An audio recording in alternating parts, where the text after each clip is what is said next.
Ari, good to see you, man. Welcome to the show. We appreciate you giving us a few minutes of your time today. Anytime, guys. Happy to be here. So I was listening to the Andy Staples show, which you occasionally are a guest on. You also host a podcast, Stars Matter, for The Athletic, about recruiting. You have covered recruiting for a very long time. We're going to get into name, image, and likeness. We're going to get, I know people's eyes start to glaze over, but this is going to be, you've had a lot of really interesting conversations about what it is like to cover name, image, and likeness. So we're going to spend a lot of time on that today. But before we do that, can you give everybody a sense of like your career path that has led you to this point, and how you got into recruiting, and then how do you end up now at The Athletic doing basically all the recruiting stuff for everybody across that company's platform? Yeah, this was never the intention. Like, I didn't grow up looking at rivals.com and 247 and being obsessed with visits and all that stuff. And what happened was I was in college in journalism because I've always wanted to cover college football for a living at University of Arizona. And at the time, believe it or not, there weren't that many jobs in journalism, but I it was 2009. So it was even probably better then than it is now. I don't know. Maybe it's not, but I grew up in Arizona, but my dad grew up in Ohio. So when I was applying for jobs after college, I was sending resumes out to everywhere. And I got an internship in Columbus, Ohio, where my grandparents lived at the time. So I took this internship and I flew out there, and it was at rivals.com's Ohio State page. And it was called Buckeye Grove at the time. And my job wasn't to cover recruiting. It was to be the team writer, because I had no interest in being a recruiting writer. Hang on. I just need to, I don't mean to interrupt. I'm sorry. Mm-hmm. No problem. But Steve needs to understand this. What I'm hearing is that my first job out of college was working for Kevin Noon. And your first job out of college was working for Kevin Noon. That's right. Okay, I just want to be clear. Shout out to Kevin Noon. Yeah.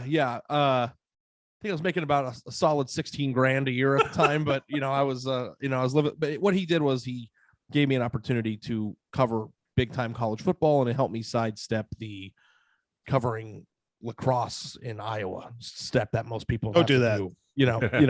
A lot of people start at preps and go to places that are very small papers. I was covering Ohio State when I was 21.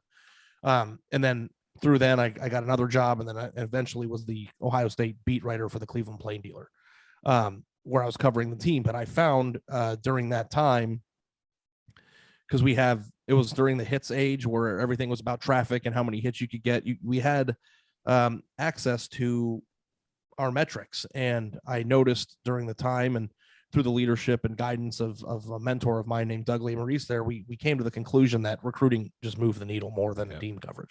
Yep. So I didn't want to ever be the type of person that covered recruiting from calling a kid, where are you visiting, who's your top 5, all the same updates that still exist on 247 and Rivals. Not that they're not valuable. I just didn't want to do that, because I'm not calling 517-year-old. Amen, brother. And frankly, I don't find it that interesting. So what we did at Cleveland.com and the Plain Dealer was that we wrote in-depth analytical stories about, from the team down, where we focused on the team's recruiting strategy and like, why are they recruiting this area more, or what this kid's, personal situation is of like, why would you leave California, for example? Or like, it was always analysis. It was never who's going where or who's going what. And those stories did very well.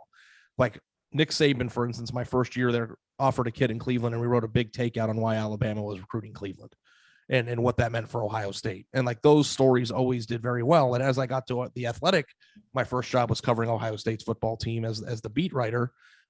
Those recruiting stories sold and performed very well, and it transitioned into a national recruiting position. And if you go read my stuff at The Athletic, you'll find that it's nothing like what you'll see at 247. I can't compete with those guys who are calling every kid in America and know where they're going and where they're visiting. But mine's more of a big picture analysis of how things are shaping out, what it means for the current coaches. NIL has now become a big part of that, as we're going to talk about. And I find that the way that I've covered recruiting is more of an interesting thing for the general fan who wants to be up to speed with the trends and know what's going on, or why is my team doing this, or what's this kid that's in Waxahachie that I'm writing about is committed to Texas Tech, and is he going to go to Alabama, or is he going to stay at Tech, and what the personal battle is there. Like it's all a bigger story for me. So that's my career, and that's where I'm at, and it kind of transitioned into a recruiting focused job but I'm very curious, and I'm sure we'll get into it, like what my job is going to look like in 5 years.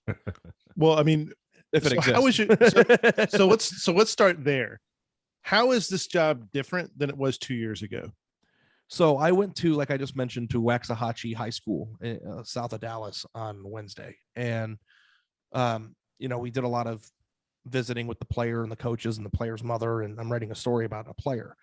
And the second half of it, 40 minutes, was discussion of NIL off the record about like where things stand or what should we expect or what do you know? And, it's a very financially driven scenario now. Not that family specifically is financially driven, but parents and kids are curious about like, what should we expect and stuff, and it's like, I find myself not knowing the answer to a lot of these questions because it's all, none of it's public information. If a kid signs an NIL deal, people can tweet out, he made $1 million, he made 500,000, he made 20 grand. None of it you can confirm because it's personal information. The same way I can't confirm what you make, or you can't confirm what I make. So as recruiting is shifting in this past year, it's now more so, why are you picking schools? And people will tell you the same old stuff of, well, they develop people for the NFL better, or, it's a family atmosphere and all the same stuff that you read over and over again. But now everything comes back to that. What are you getting paid, or what are you getting promised, or what's your deal, or how many sponsorships are you going to have? And, that to me kind of changes the entire dynamic of my job, which was, why would you go to this college and what's the reason for it? Now, if the answer is we got paid the most, then it's just like that removes any analysis or thought process that goes along with what am I doing? If it's a bidding war, okay, that's it. Like, there's no analysis. Right. One of the really interesting things that you just mentioned is the kind of the conversation that you'll have with parents, kind of in a recruiting story like this. And those conversations have changed too. What kinds of questions were parents, like if you were reporting this out 2 or 3 years ago versus today? I mean, you had this 40-minute kind of off the record conversation. I would imagine because parents are just as bewildered about this as kids are, and as programs are right now. As someone who's in it, what kinds of questions were you getting a few years ago versus now? Yeah. What's your take on the way the coach approaches his job? How have they done? What's the national perception? What do you think of the way that they develop talent? How big of a deal is it to travel far back and forth? Just like general questions about that. And, not that doesn't still exist, because this family that I'm talking about is not, I would say, is very not financially driven, but it's just discussions about, that world, because everybody is curious about where it can lead. So, listen, it's college football. We all know that bagmen existed and players were getting benefits, and some school was doing this school was doing that, cheating, hearsay, all that stuff. I get it. I'm not naive to know that it didn't exist. And that is all well and good, because if it wasn't something that you could confirm, or that you can't write about it. Now that it's legal, it's a completely different dynamic, because I find that a lot of my responsibilities are trying to figure out like who's getting paid what, or who is being offered what, or which collective. I wrote a big story about the Wake Forest collective and what their goals are. It's a completely different shift. And, if you go like read comments on my stories from 2 years ago, and then you compare them to the comments that I get on my stories now, it's just like, well, they paid them more. And it's like, I just spent 2 weeks talking to 10 people and reporting out this big story. And the people's takeaway from this isn't what I'm doing. It's, well, who got paid the most? And I got to be honest with you guys, it's exhausting, and it's kind of demoralizing. So I don't know if this is going to normalize, but it's like, okay, well, I'll just go cover the games then again, because this isn't as interesting anymore, because everybody's just going to yell at each other about people being paid more. Well, so I've heard a lot of people say this, and I think some SEC coaches are certainly saying this. People all across the country are saying this, which is, you can have like an in-home visit with a coach and a parent and a kid, right? Traditionally, all the questions you talked about are the same questions. What are you going to do for my son? How are you going to develop him? What about education? What about position? What about this? What about that? Like all normal, network. Totally normal questions for a parent to want to ask of hey, I'm handing my son over to you for the next 3 or 4 years. What are you going to do? Is it true? Or give me, and maybe this is an unanswerable question, but try to give me a percentage at the end of that normal conversation that parents are still very much having with coaches. How many just end with, at the very end is the last question, which is, well, and how much is this going to be worth to me? Like, I don't know that that's how the much am I last getting question. paid? It probably is the first question now. So what percentage of recruits, let's say in the top 1,000 recruits, what percentage are driven by that now? Let's do top 100, because if you start getting into a recruit that's ranked 961, I don't know if the opportunities are the same for them as they are for the, and I don't know. This is just a complete guess. And then I'll be frank with you guys, because like you talk to reporters and people who are podcast personalities and stuff, and like who are afraid to say they don't know, but I'm not. Like, I don't know. Like, I think that if I had to guess, probably 75%. Like, if you're a top 100 player nationally, you're a valuable asset to whoever you're going to play for. And it's going to be a topic of conversation because it's such a prevalent discussion point now. And if they kids get on Twitter, prospects get on Twitter because it's important as a way to be accessible to coaches, right? And they want to see the information. They want to spread, hey, I got this offer, I'm visiting here. What is the number one talking point in college football? What are we talking about right now? These kids are seeing it every single day, every time they log onto the internet.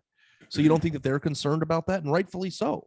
If I was 18 years old and I was a top 100 player in the country and I heard that Bryce Young made $1 million last year, right? You don't think that I'm going to be concerned about that if Alabama comes calling me? Of course I am. So, and like the thing about it is that we've been programmed for so long in college football to demonize the entire idea of being compensated for your skill set. Because like, if you go back and look, like my first year on the Ohio State beat, when I was 21 years old and had no idea what I was doing, the Terrell Pryor stuff happened. If you remember all that. Oh, I know. Yeah. And they had these kids sitting up there. And I remember, like, I feel like I was at a murder trial. Like, the guy sold his own stuff, and, Jim Tressel lost his job and probably rightfully so, for lying to the NCAA, which is the number one thing you can't do.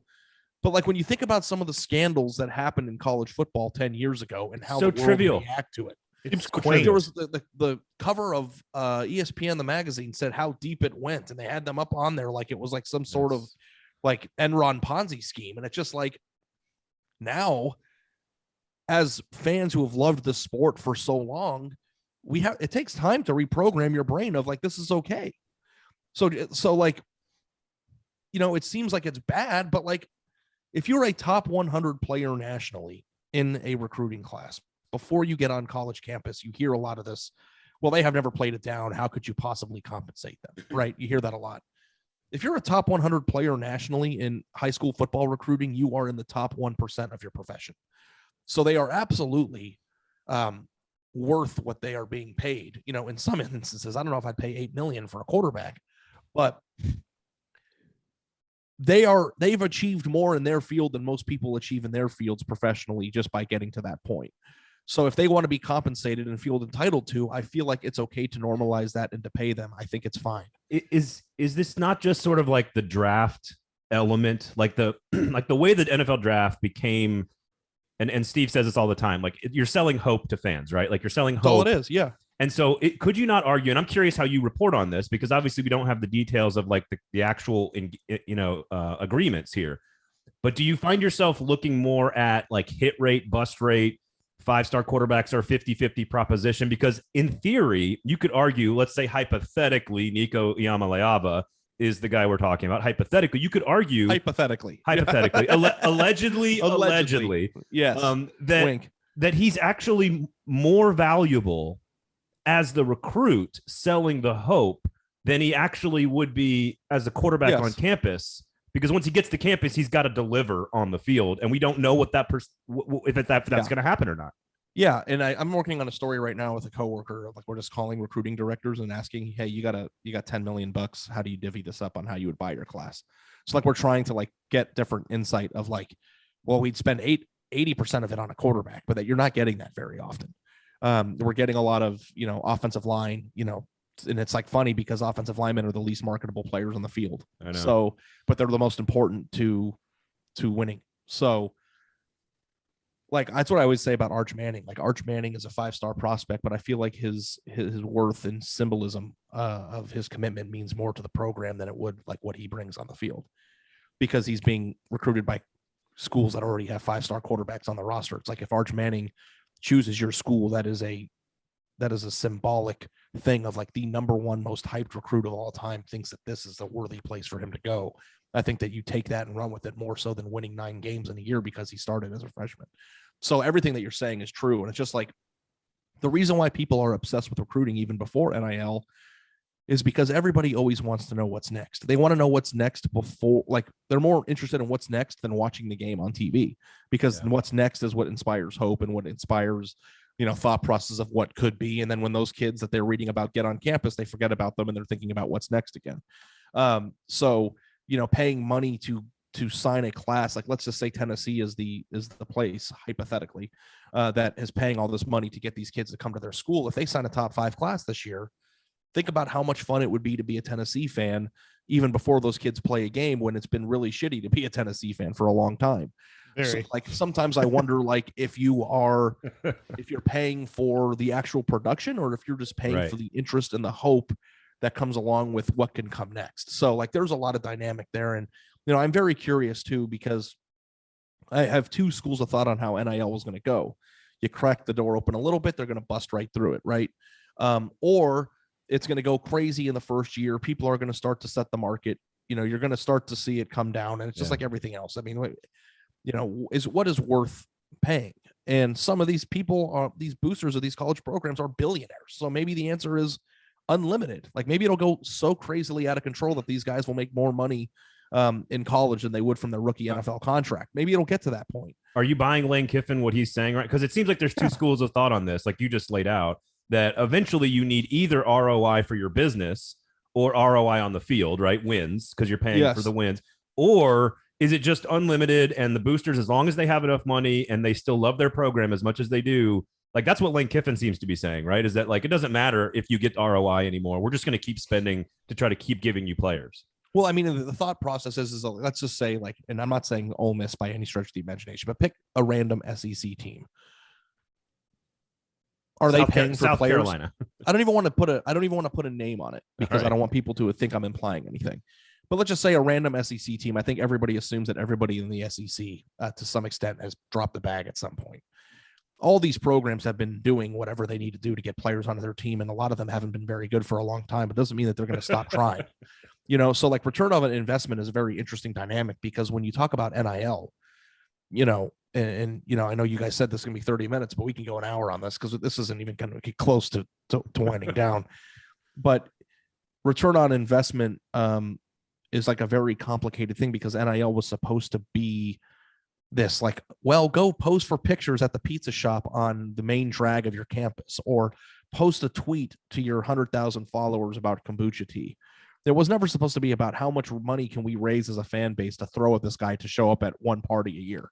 So like, I don't know what's going to happen with the collectives, and the collectives I think are great because, what has college football always been? It's been creating a new rule, and then how can coaches find the gray area and exploit that rule? Like, did we not think that stuff like this was going to happen?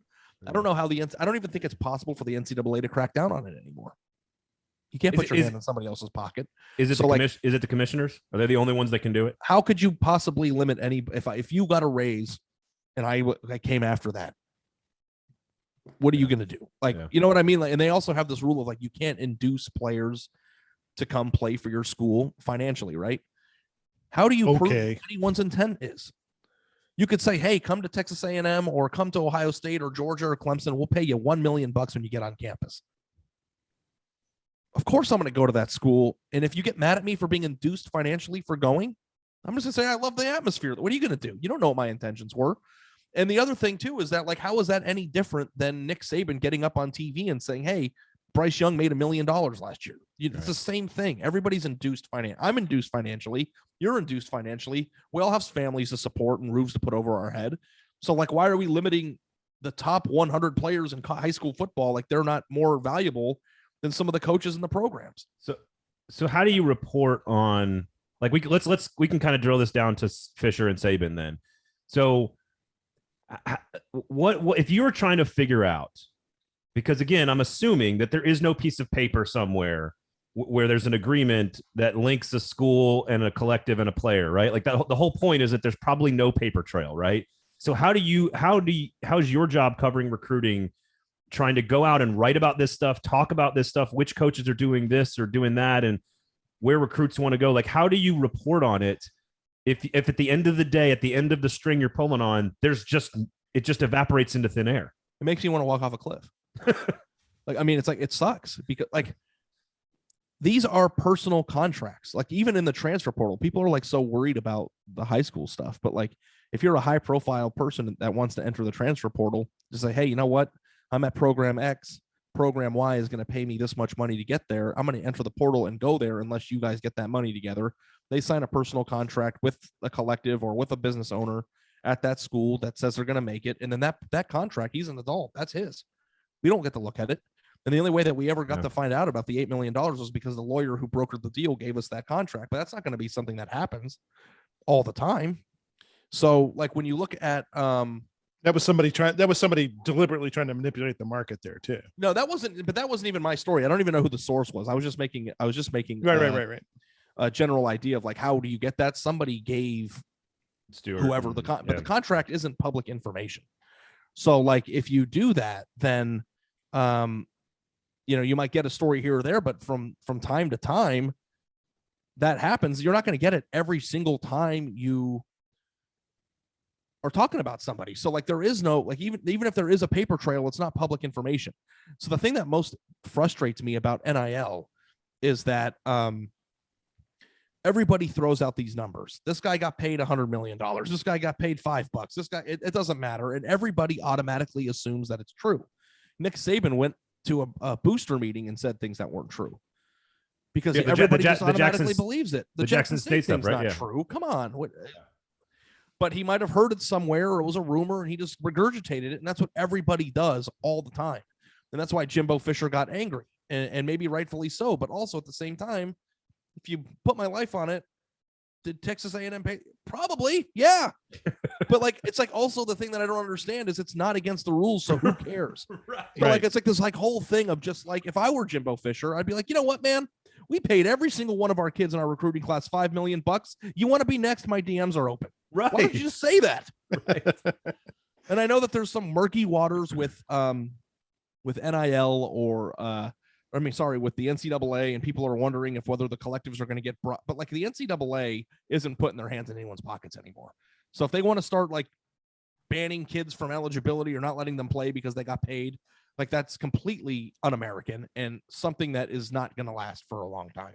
So, is the solution to this then, because it seems like we have a little bit of transparency in the sense that we know that this is going on and we know that this is a thing, but we don't really sort of know. Is the solution then just sort of radical transparency where every NIL deal is disclosed and you can sort of see everything that's out there? That takes a lot of the sort of it takes some of the problems kind of out of the equation. Yeah, I didn't go to law school, so I don't even know if that's possible. And I'm not being sarcastic. I really don't know. But like, if everybody said, "Why don't we just have radical transparency in everybody's personal?" It would require some form of legislation. Yeah, like I don't know, but like, how can you legislate that every single person's money is out? Like, I wouldn't want everybody on earth to know what I make. Right. Although it would be healthier for the workforce in theory that everybody knows what everybody makes. I guess like if every single American was like, yeah, this is what I make, and it's public information, and everyone's tax returns can get looked up on a database. But like, if it's not happening to me and you, then how's it going to happen to them? Well, it's like you would set up some sort of scheme like along the lines of like campaign finance disclosure. I mean, yeah. Here's the thing. These kids are at public universities getting these sorts of. I mean, you probably couldn't do it for the private universities, but you could do it for the publics. I don't know. Yeah, I mean, I guess like in theory, it makes sense to just like put everything out there. It's kind of like the same idea of like legalize all drugs because they're doing it anyway, and you can see it, And it's just like I don't know. Like I'm just a dude who covers college football recruiting. Like, I wish I had some grandiose solution to an issue. And I know that everybody's just starving. Here's the thing: we all love this sport, and we all love what it's made of. And even though cheating was prevalent before all this came out, there was like a sense of like even playing field, everybody playing by the same rules that we all kind of tricked ourselves into believing. And I think that we all are just kind of craving that back, and we're all looking for solutions of just like, how can we get back to recruiting the way that we know it with these kids being compensated? And it just like, I think the answer to your question really is we all have to get comfortable with the evolution of this.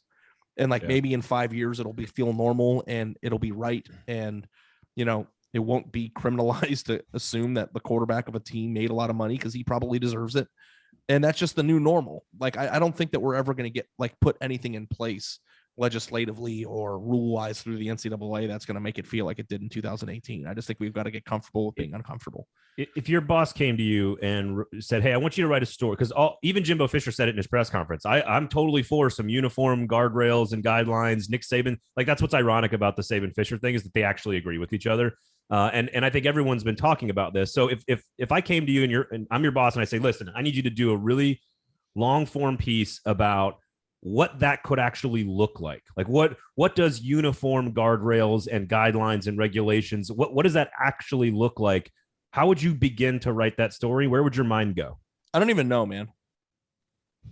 Like, honestly, like, just actually, can you just like repeat that? Like, I want to think about it again. So Nick Saban sort of hinted at this, that if you just go to, like, let's say I'm Greg Sankey and I want to create uniform guidelines for SEC players. Could I just in theory say, all right, if you come to the SEC, all 14 or 16 institutions, you get $50,000 a year as a player. If you're on scholarship, all 85 players get $50,000 a year. At Alabama or Vanderbilt, the third string guard or the starting quarterback. Is that what they're talking about when they talk about uniform guidelines? Is it like? But now that we're out there though, and the starting quarterback at Alabama made $1 million, why on earth would anybody want to agree to that? Because like, it might have been it would have been a great rule to start 10 years ago. Yeah. And then that would have been fine. Like, at least everybody was compensated, and then we can like take the unpaid labor debate out of it. Like, this whole NIL thing is a result of years of taking advantage of unpaid athletes that work harder doing what they're doing than maybe I do what I'm doing. Like, think about how much you have to put into being a college athlete, and it's just like, it's weird because, and I'm going to say this because I think that everybody generally agrees with this, and I feel this way. I firmly believe that players should be paid and compensated what they're worth. Okay. I also am deadly afraid that the sport is going to get messed up as a result of it, because of how it's been for so long and what we've come to love about it. And I think that there needs to be a solution in the middle where both of those things can be one, or where one of those things can happen and the other thing won't, where we pay these kids what they're worth, whether it be through advertisements or NIL deals, and the sport is preserved. And like, because like, listen, the Jordan Addison transfer, right? You have a guy who won the Biletnikoff Award who went to a middle tier program and starred as, the best player on the team. And then what happens right after that happens? He leaves. Like, that's like a money driven thing. Maybe, I don't know. I'm not Jordan Addison. I've never spoken to the man, but I think the idea was that he had NIL opportunity elsewhere. And like, if all that's going to happen is that the 7 to 12 best teams in America are just going to pillage everyone else's rosters, then it's just like, we're not going to have a sport left. So, like, the part of the college football fun of it is recruiting under evaluated players, develop them into really good players, and then beating good teams with the good guys that you got. But like, it's like, now is Pitt just a farm system for USC? And if that's the case, then the sport is going to be different forever. So like, I'm just very, you're already seeing that in basketball. Basketball's way worse. Yeah. And it's just like, does anybody watch basketball? Not until March. They watch it in March for 3 weeks. I know. I didn't watch a single regular season college basketball game this year. I watch a lot of it, but I'm an outlier, and I recognize that I'm an outlier. I mean, college basketball has largely shifted to the tournament. Ari, I think you're right though, on how you're explaining, and this is how this is just how I've tried to explain it to people when they ask me the exact same question, and I have the same look on my face, like, I don't have a fucking clue what they're gonna do. Like, to me, it is trying to find the sweet spot between compensating them, giving them collective bargaining rights, having them be paid, but not all the way to employee status, because then all of a sudden you're federally taxed and you could be fired on, in a right to work state. Like, to your point, you're not protected by like the amateur model to some degree. And I think athletes want to be protected by the amateur model, but at the same time want to be fairly compensated. So you're threading that needle. And so many different media people don't know how to talk about this. I don't even know if the commissioners and the presidents and the coaches know how to talk about this, because what you're trying to figure out is, as I just asked you, what is that middle ground look like from like an actual, so you say like, what are the guardrails? It's like, right. Like, what are they? It's like asking me, how can we make sure that the top 75 players in the country consider everybody instead of just 5 schools? It's like, these are all theories of like, yes, man, I'm with you, bud. Like I think there should be, but like, it's like trying to ask where the Ark of the Covenant's hidden. Like, I have no idea like what to do. Like I like report on stuff. I mean, think about how much money Greg Sankey's making in a year. Let him figure it out. I'm not here to, I want there to be, and I'm not criticizing your question. Don't take it that way. I'm belittling myself and saying that like, I report on this and I've got my ideas, but like, this is a very complex issue that like, I'm not necessarily sure there's a 5-minute answer that you can give on a podcast. That like, I am genuinely concerned about the future of the sport. As a reporter, I'm concerned about what my job is going to look like. And I, maybe it'll be even more fruitful because the NIL stuff is wildly entertaining to people. But I do think that we are getting to a point where fans who don't understand what's going on are becoming fatigued by it. Like, people don't want to read about NIL every single time I write a story. They don't want to read 9 questions about NIL when I write a mailbag, because it's not understandable. It's all fairy dust. It's fake. It's real. We don't know what it is. It's all just thrown up against the wall, and everybody just assumes that everything is real, but actually 80% of it's probably bullshit. So like, it's like a really, really hard thing to really thread the needle on, both as a reporter and as trying to dissect where it's headed. You said something really interesting a few minutes ago about, and I think it's true a lot of sports, but it's especially true in college football. When there are rule changes, who are the people that recognize the rule changes and leverage them for their benefit, and kind of figure out, okay, where's my advantage here? One of the things that has always struck me about coaching staffs is that they're sort of an amalgam. I mean, there are the guys on your staff who are your builders, who are your coach them up kind of guys who can help turn that 2-star into something else, or that 3-star into a 5-star or whatever else. But there's also guys who have made a living as assistant coaches, as essentially as recruiters. They're the guys in the room. They're the guys who can make the connection with a kid and get them to visit, get them to end up at a school. I'm interested. How do you think NIL is kind of changing the composition of staffs, or is changing kind of roles for assistants? Because it seems like they're jumping to the NFL, man.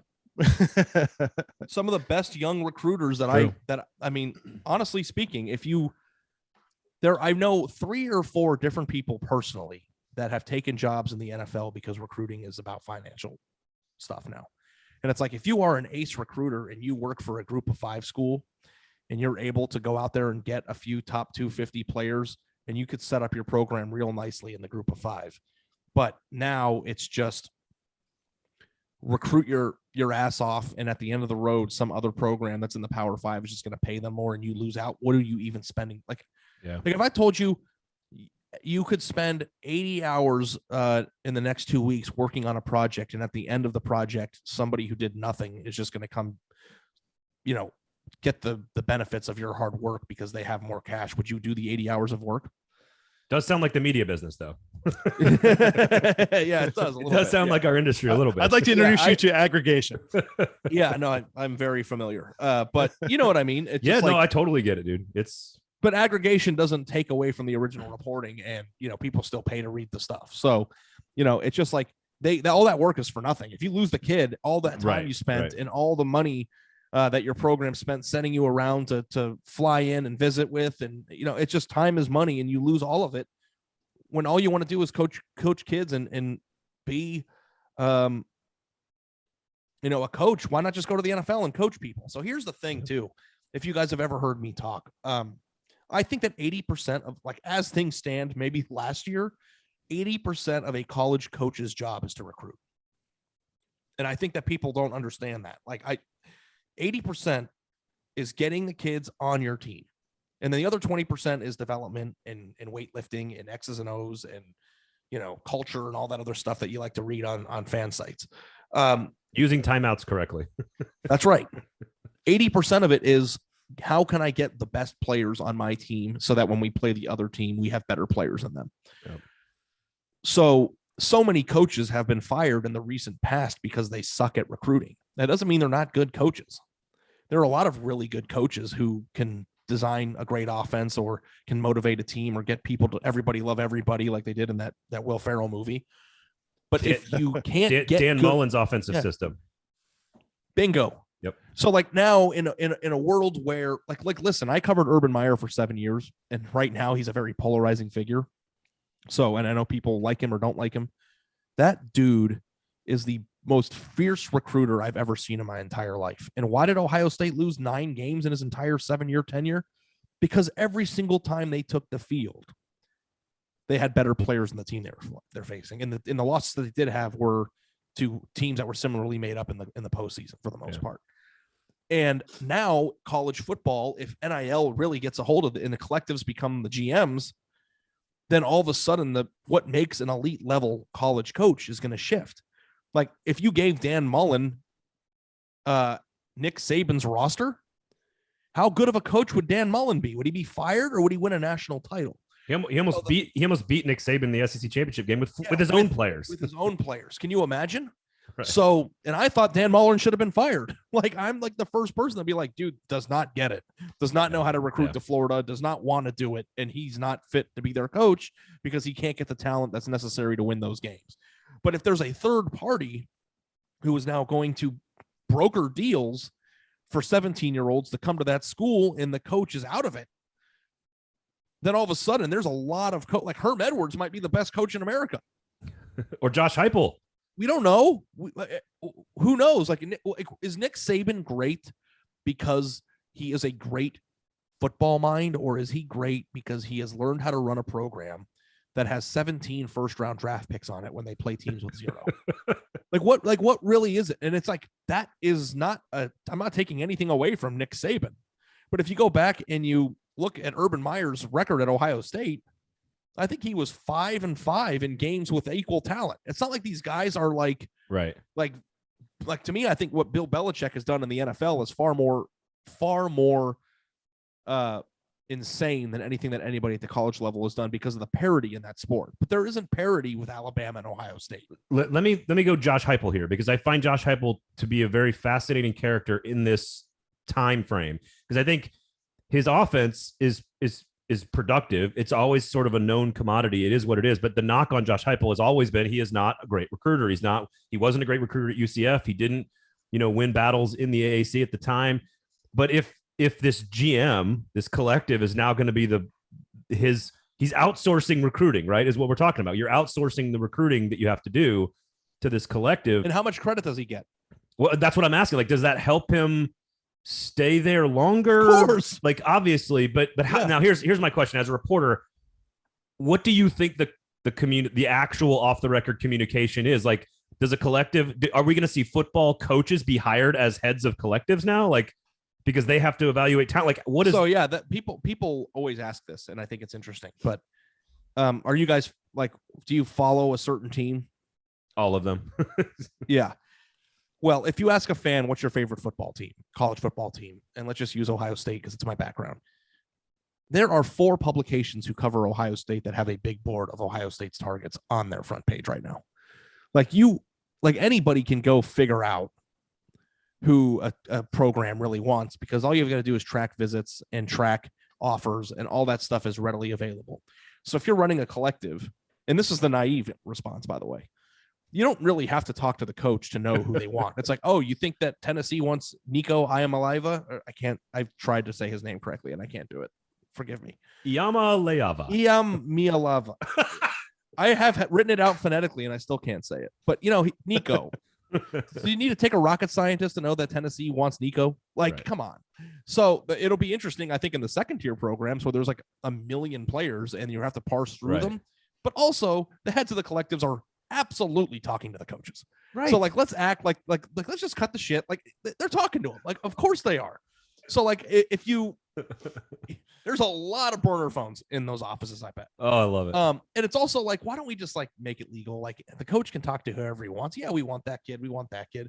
But it's like if Josh Heupel has a collective that is out and ahead of everything, and they're going to sign a top 4 class this year, and they do that 4 years in a row, and Tennessee is awesome. How much of that is Heupel and how much of that is money?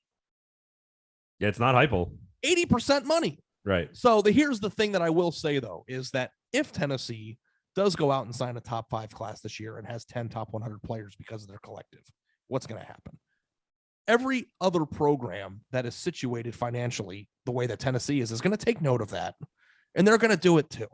So eventually you're going to get more of an even. So I commend Tennessee, and I commend maybe Texas A&M, depending on what you want to believe, on being out ahead of everything that's going on right now. But like, you don't think that Clemson, Ohio State, Alabama, Georgia, USC, and every other program in America that has deep pocketed donors is going to take notice of that and catch up? Like, we're 3 years away from everybody doing it. And then what's going to happen? It's going to go back to the same exact thing that already existed, which is, what is the most attractive place for me to play because I'm going to get paid anywhere I go. Can we can, first of all, awesome talking to you, man. And we appreciate it's been fun. us I so feel much like of your time. This blew by. So Arch Manning, and I heard you guys talking about this with, forgive me, I think Chris wrote the story for The Athletic. Hamani, is that, say his last name for me? Chris Kamrani. Kamrani. Yeah, I don't have Utah based. I don't have it in front of me, so I apologize. That's my fault. But okay. Great story. I recommended it on the show last week to everybody who listened because it's a phenomenal piece, and it's not just like a history lesson on like Eli and Peyton, but it's also what makes Arch Manning tick. Who, if you don't know about Arch Manning, of course, is as you've already alluded to in this interview, arguably the most high-profile and most famous recruit, maybe in the history of college football. And if you wanted to create a recruit that was more marketable than him in a lab, could you do it? I honestly, you said that on the show that day, and I think that's absolutely dead on. And what's ironic about all of it is that I'm not sure, because of the last name and the uncles and the grandfather and the background and the history and the time we're in and location. Yeah. He's also not going to be the one that takes advantage of it. Like he's the one who's going to stay insulated. And so it's so ironic that we have created this thing in a laboratory. He'll take advantage of it. It just won't be till he gets to college, probably. Like he's going to get paid. But like I honestly could see a world where Arch Manning is in a State Farm commercial, like literally in a month. Does he make more money in college than he would in his first NFL contract? Depending on where he gets drafted, maybe. That's insane. But I don't know.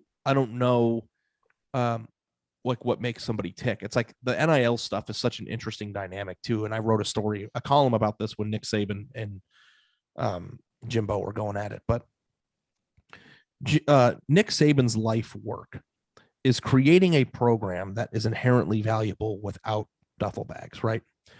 So like you go to Nick Saban and you see that their Alabama has taken 5-star recruits and has turned them into first-round draft picks twice as much as any other team, even the ones that recruit similarly to them. So to me, what is that worth if you're a parent? So you're getting Alabama offer and you have an A&M offer and you have a LSU offer and a Texas offer, right? And all those other programs are paying you, and Alabama's like, you know what? You can come play for Saban. You can get your NIL money. However it turns out when you get here, Bryce Young made a lot of money. People make money here, but we're not going to guarantee you any money coming here. How much money, if you had a 5-star son, would you have to get paid by Texas or LSU? Yeah. And those are great programs to turn your back on what Nick Saban's offering you. Yeah. Because I think that's inherently worth $500,000 in itself. So playing for Saban is an investment in your future, an investment that you are going to put yourself in a position to make generational wealth in 3 years if you go about it the right way and are very good. Now, that's easy for Arch Manning to say when he walks up to his grandfather's house in the Garden District of New Orleans. It's a lot different when mom needs the electrical bill tomorrow. But I don't actually care where he goes. Let me ask you this, though. If I flipped a coin right now and I said, you know what? I'll give you $100,000 in a duffel bag right now. I'll hand it over to you right now. Or plan B, I can flip a coin. If it lands on heads, I'll give you $1 million. And if it lands on tails, I'll give you 0. What would you do? Oh, this is the Wheel of Fortune question. Oh, God. This is no, I've never heard anybody. This is what happens on Wheel of Fortune, like literally every day. It's like somebody lands on the thing and they're like, it could be $10,000 or you could go bankrupt. What are you going to do here? Oh yeah. The game show. Again, if I was 18, right, and I hadn't had wisdom of becoming a parent or being in a workforce, like I could absolutely see the one in the hand being worth two in the bush, right? Like I could see the duffel bag and the $100,000. And especially when a lot of these kids come from a situation where they it's probably a lot more of an acute need at that moment than Arch Manning. And again, this is why it's so fascinating to me. But what would you pick with the knowledge that you have right now as a person that has as a 39-year-old, I might as a 39-year-old, I might take the risk for $1 million. I would take the risk 1,000,000 times out of 1,000,000. I wouldn't even think about taking the $100,000. I think I'm with you. And I think that the problem is that there are a lot. And like, listen, I live in a nice house and I've got a family and I'm fortunate. So like, I'm not going to act like I'm not right. And I'm in a position where we're struggling to get money for rent together. So like, I know that everybody's situations are different, but you have to have people. The point I'm trying to make is you have to have people in place that are like guiding these kids that are smart enough to understand that if you hit heads or tails and you hit $1 million, your life is different forever. Whereas if you take the $100,000, you might not be scraping for rent for 6 months or a year or 2 years or even 3 years, but eventually you're going to be in a bad position again if you don't use it properly. So like, that's the thing too. It's just like, you could just jump at the idea that taking $100,000 and playing for Texas, which by the way, hasn't had a first-round draft pick on the offensive side of the ball since Vince Young. Think about that. No, I was 2 decades. It's so funny you bring that up because like if you're asking me where I'm rooting for Arch Manning to go, what's the best story? It's not Georgia. It's not Ole Miss. It's Texas. And Texas needs him the most. They need him the most. They're about to join the SEC. Sarkisian's a former Saban assistant. Like the story is best if he goes to Texas. Yeah, but also. And he's like a terrible example because he comes from generational wealth and is never going to have to struggle financially. But let's say like Arch Manning came from a low income neighborhood and his parents needed money. So like, let's just pretend that Alabama's calling, Georgia's calling him, and Texas is calling him. Texas is offering him. How much money does Texas have to offer that person? Yeah. In order to make it worth his while to go to a place that hasn't had an offensive player drafted since 2006. Because you might get the $200,000 or the $100,000. Now, listen, if the $8 million thing is true, I'd go play at Eastern Michigan for $8 million for all I care. I mean, $8 million is enough money to be like, you know what? No matter what happens from this day on, I am set for life. Don't you talk about Ypsilanti that way, okay? Don't you talk about Ypsilanti. I'm just saying, like, that was the reason why I used Eastern Michigan was because one of their alumni offered Caleb Williams $1 million to go play there, and I was like, I'd do that. It's $1 million, but. So like it just depends on the amount of money, but the fact of playing for Nick Saban or going to a place like Georgia, these places that turn out NFL draft picks every year without question, I think is inherently more valuable than jumping at the cash right away if it's not life-changing. Yeah. And I don't know that people are seasoned enough to understand the risks. And the other thing too is that these collective contracts are very confusing from what I've seen. And if you don't know what you're doing, you don't know what you're signing. Like, listen, and I'm not saying that Quinn Ewers made a bad decision here, and I probably would have done the same exact thing that he did, but like he apparently went to Ohio State, left high school early to go make $1 million on a kombucha tea ad, right? I would bet my life that he did not make $1 million. So like, if you read stuff on Twitter, it's like, oh yeah, Nico maybe is making $8 million. Is he actually going to make $8 million when it's all said and done? Like, even if he wins the Heisman at Tennessee, like, is that like actually the way it's like, this is so new and so like uncharted territory that like, I think a lot of the stuff too is just like, let's throw numbers out there and hey, that's what happens. It's like, this is a capitalistic environment we're in, and people don't just throw money out the window. Rich people that have $8 million usually don't throw away their money because they're smart enough to get rich. You know what I mean? Yep. So I will say this. Well, thank you so much, dude, for your time. As someone who, this is what you wanted. No, it's exactly what we wanted. As someone who started at a recruiting company and refused to call 16-year-old kids for a living, I appreciate how you view recruiting and how you view the content, top-down, big picture analysis of recruiting. I think it's the more interesting way to cover that beat. I think you guys do it better than anybody. I think I think your co-host leaves a lot to be desired sometimes, you know, good editor on your podcast. but check out the podcast Stars Matter. Make sure you subscribe to Good Journalism at The Athletic, and of course follow him on Twitter at Ari Wasserman. Thank you so much, dude. It's been a pleasure talking with you, man. Anytime, man. You guys need me, you got my number now. Save it. I love my favorite thing about my job is just, shooting the shit with people. So if you want to talk or have me back on, I'd be happy to join you. Awesome. Thank you, Ari. Awesome. Yep.